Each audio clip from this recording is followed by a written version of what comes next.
झेप मराठी, आरसा महाराष्ट्राचा.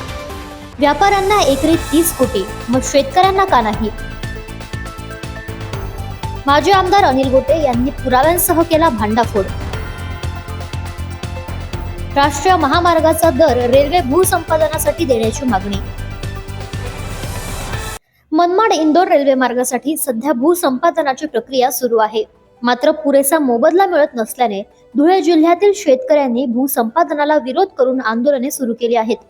एकीकडे हे सगळं घडत असताना मात्र याच जिल्ह्यातील काही व्यापाऱ्यांना एकरी तब्बल 30 कोटी रुपये भाव देण्यात आल्याचे गंभीर प्रकरण शिवसेना उबाटाचे नेते माजी आमदार अनिल गोटे यांनी उघड केले. पत्रकार परिषदेत मीडियासमोर गोटे यांनी पुरावेच सादर करून या गंभीर प्रकरणाचा भांडाफोड केलाय. यात भूमाफिया, दलाल, व्यापारी, अधिकारी, वकील यांची टोळीच सक्रिय असल्याचं सांगत गोटे यांनी थेट नावेच जाहीर केली आहेत. माजी आमदार अनिल गोटे यांनी पत्रकार परिषदेत सांगितले की या जिल्ह्यातील काही भूमाफियांनी नाममात्र किमतीत जमिनी विकत घेतल्या आणि त्यांचे अकृषक म्हणजेच इंडस्ट्रीयल ग्रीन ऍग्रिकल्चर मध्ये रूपांतर केले.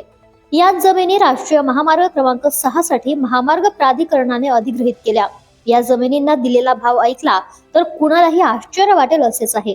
असे सांगतानाच व्यापाऱ्यांना तब्बल एकरी 30 कोटी रुपये भाव देण्यात आल्याचं गोटे यांनी सांगितले.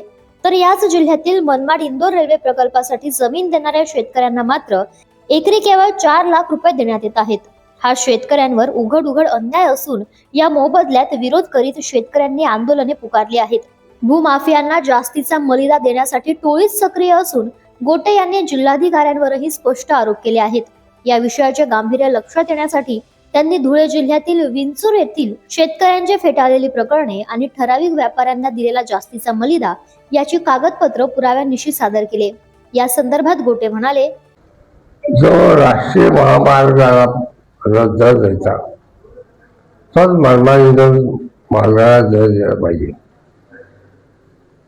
राष्ट्रीय महामार्गाला तुम्ही 58,000 रुपये 14 मीटर लावून भाव देता. एका एकर जमिनीची किंमत 30 कोटी रुपये आणि शेतकऱ्याला 4 लाख रुपये देतात. हे अन्यायकारक आहे. देशाचे पंतप्रधान अटल बिहारी असताना त्यांनी स्वतः कबूल केलं होतं की प्रत्येक शेतकरी कुटुंबामध्ये आम्ही एक रोजगार देऊ. ममता बॅनर्जी तेव्हा मंत्री होत्या.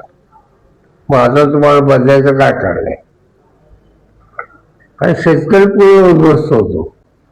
जर त्याच्या जीवनाला काहीतरी स्वारस्य असलं पाहिजे, स्वास्थ्य असलं पाहिजे, निश्चित असली पाहिजे. म्हणून आम्ही त्याच्याने सांगितलेली मागणी पुन्हा उठवून ठेवली. आपण काय नेमकी मागणी केली सांगितलं ना मी त्याचा. सनदी अधिकाऱ्यांसह वकील, व्यापारी अशी मोठी टोळी सक्रिय होऊन भ्रष्टाचार होत असेल तर या विरुद्ध शेतकऱ्यांनी तातडीने संघटित होऊन न्यायालयात दाद मागितली पाहिजे, असे आवाहन गोटे यांनी केले. शिवाय या संदर्भात आपण केंद्रीय महामार्ग विभाग मंत्री नितीन गडकरी, लोकसभेची ग्रीव्हन्स कमिटी तसेच केंद्र सरकारचे पर्सोनल डिपार्टमेंट यांच्याकडे तक्रार केली असल्याचंही गोटे यांनी सांगितलं. वेगळ्या आणि ताज्या बातम्यांसाठी पाहत रहा झेप मराठी, आरसा महाराष्ट्राचा. संपादक प्राध्यापक अनिल चव्हाण, धुळे.